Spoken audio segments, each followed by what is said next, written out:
Buenos días, soy Manuel Bueno, presidente de la Asociación Cultural Vientos del Tiempo, y nosotros somos los encargados en muchas ocasiones de mostrar Torredonjimeno para todos los visitantes de una forma un poco especial, porque solemos hacerlo teatralizado.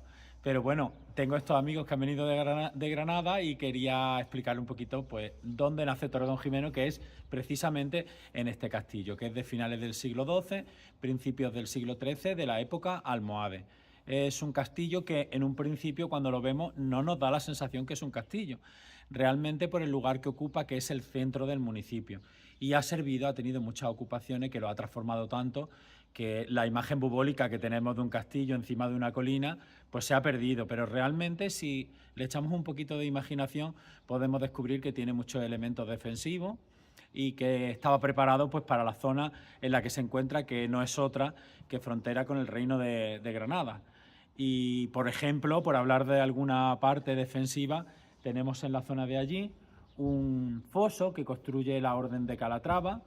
Todo este territorio se le entrega a la Orden de Calatrava a partir de 1228.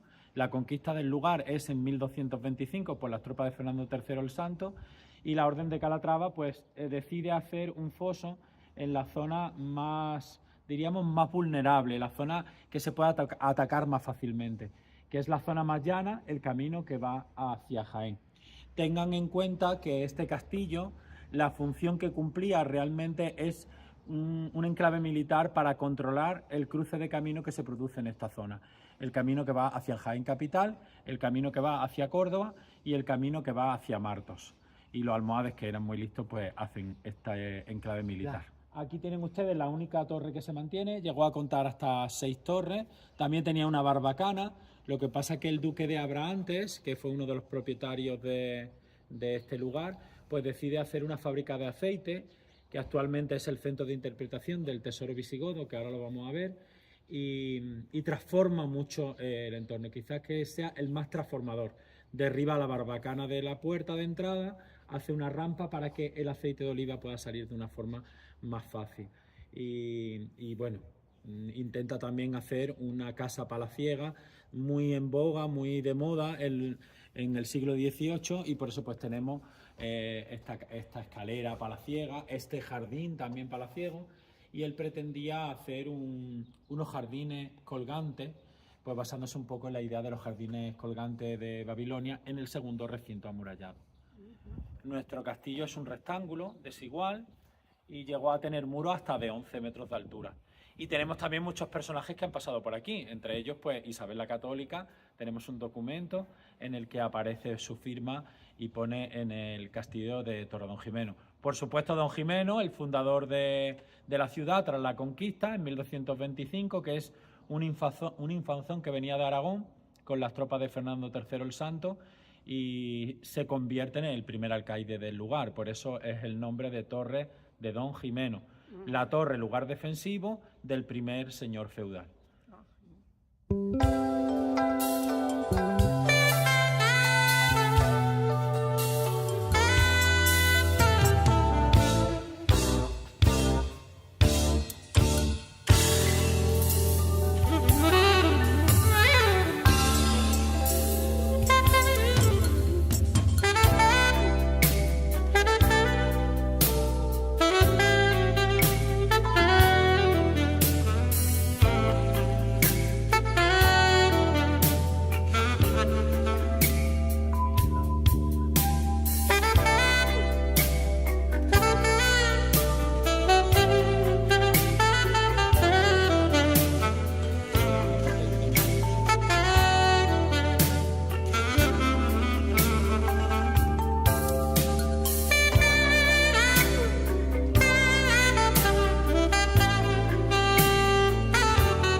Hay algunas cosas interesantes de este alfarje. Bueno, es un alfarje policromado del siglo XV. Nos encontramos dentro de la casa maestral. Esta casa se construye en el siglo XV para albergar al maestre de la Orden de Calatrava y servía pues sobre todo para recepcionar a personas que vinieran a visitarlo cuando él tenía que pasar por aquí y estar aquí.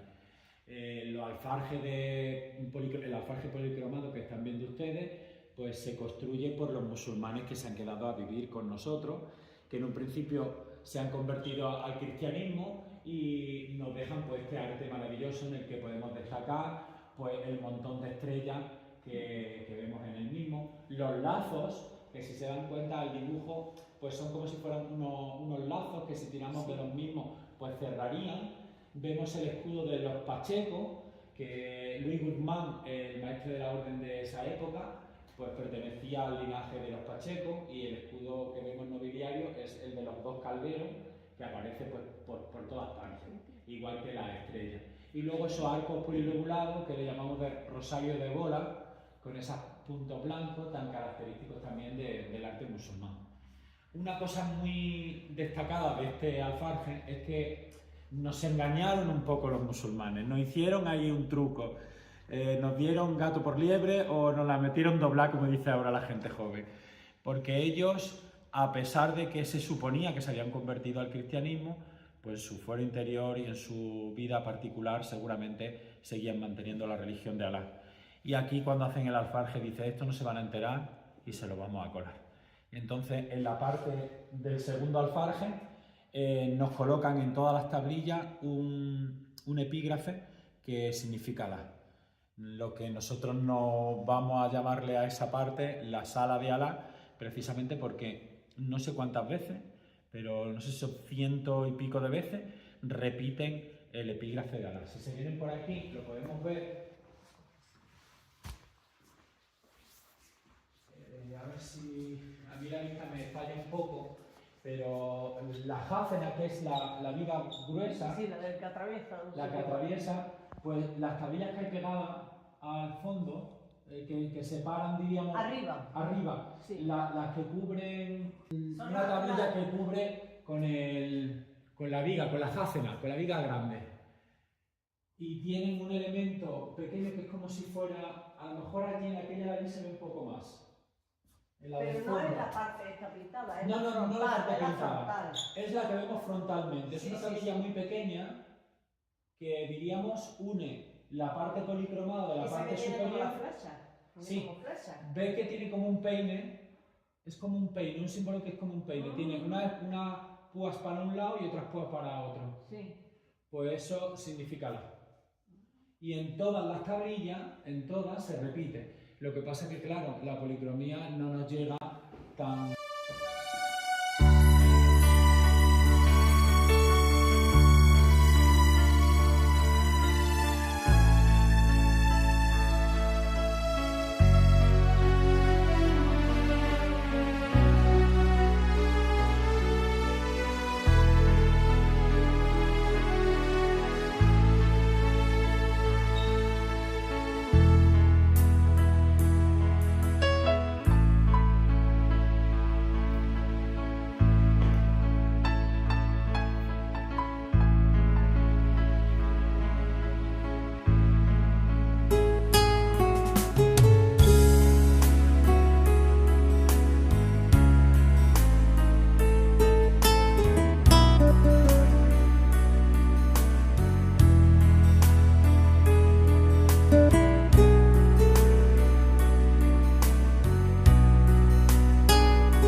se derriba en el siglo XIV porque presenta una fisura y claro, el patio de armas, en todo el perímetro del patio pues estaba las bodegas, los talleres, las cuadras, las cocinas, y ellos pensaron, cuando vienen los visitadores de la orden, que si se caían algunas piedras de la torre podía dañar a alguna persona y deciden derribarla. Nos quedamos sin torre del homenaje, por desgracia, porque hubiera sido una maravilla tener una torre así de grande. Allí vemos un poquito una torre que asoma, todo el perímetro amurallado, todo el adarve iría por aquí.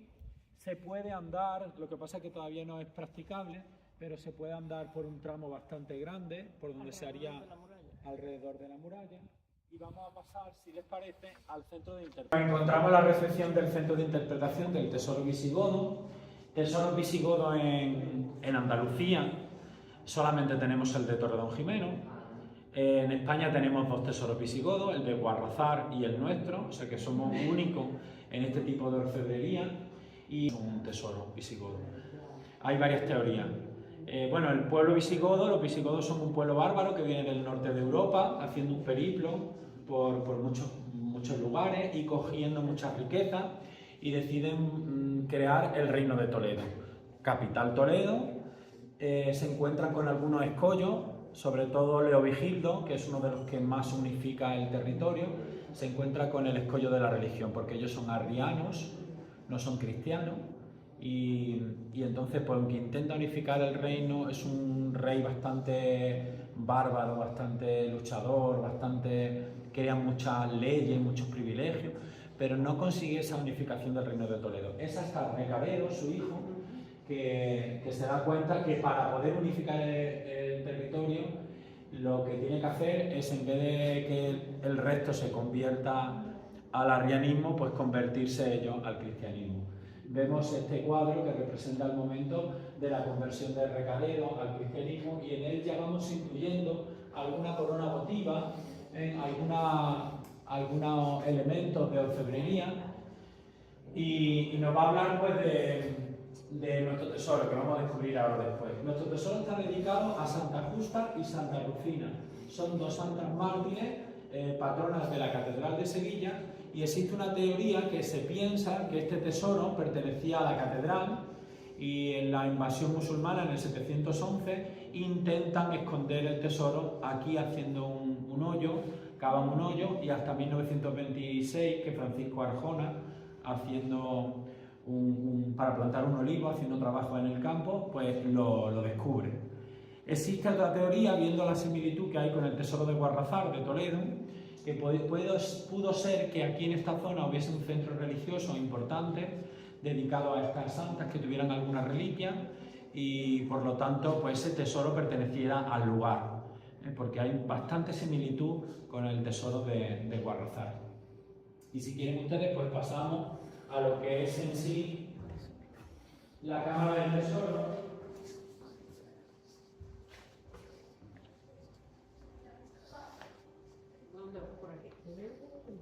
Sí, bueno, ahí vemos un torreón que aparece también, vemos aquí parte de otra de las torres, cuando se hacen las excavaciones, pues aparece.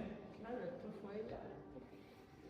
Claro, lo que pasa es que viene este hombre y dice, aquí voy a hacer yo una fábrica de aceite, entonces pues empieza a tirar, a derribar. Esto se encontró cuando... Sí, tenemos solamente un 10%. Este tesoro se encuentra repartido entre museos nacionales, en el Museo de Barcelona, que es el que más tiene, el Museo Arqueológico, el Museo Arqueológico de Madrid y el Museo Arqueológico de Córdoba. Fue un tesoro muy importante, nos ha llegado solo el 10%, y sí me gustaría que destacáramos una cosa que nos va a hablar de la importancia que puede tener este tesoro, y es este elemento que vemos aquí, tan pequeño, que casi no tiene importancia, pero tiene mucha importancia, porque las coronas votivas se colocaba debajo unas letras donde ponía la persona que ofrecía ese tesoro, ¿no? Normalmente eran piezas que se regalaban por haber conseguido algo que se le había pedido por la intercesión de ese santo, se pensaba que, o de esa Virgen, o de ese Cristo, se pensaba que no lo había concedido, y se regalaba ese elemento, pues, a la iglesia que tuviera esa reliquia del santo. Entonces, ¿por qué le damos mucha importancia a esta letra? Porque es una X, y X significa en latín rey, en latín es rex, y entonces sabemos que por lo menos una de las coronas votivas fue regalada por un monarca, por un rey. Por eso sabemos que este tesoro, pues, tuvo muchísima importancia. Llegamos a contar hasta como mínimo con 3 coronas votivas, porque vemos ahí los elementos de suspensión. Es del siglo VII y tiene, pues, aquí algunos elementos que vamos a hablar de ellos que nos van a ayudar. Realmente lo que vemos aquí es una réplica de todas las piezas. Aquí tenemos restos de cruces también. Aquí contaba la ley. Nosotros sí conservamos elementos así, pero no lo tenemos tampoco. Las cruces sí son réplicas. Y esta cruz que tenemos aquí, Alicia Perea, que es la investigadora más importante de la orfebrería visigoda en España, pues encuentra esta cruz, se estudia de dónde viene su procedencia y descubrimos que es del tesoro de Torredón Jimeno. La compra un diplomático alemán en el mercado de antigüedades de Córdoba capital, se la lleva a Alemania y el ejército ruso se la incauta, se la lleva y actualmente está en el Museo Pushkin de Moscú. Vaya. Es la corona, la cruz más grande que tenemos.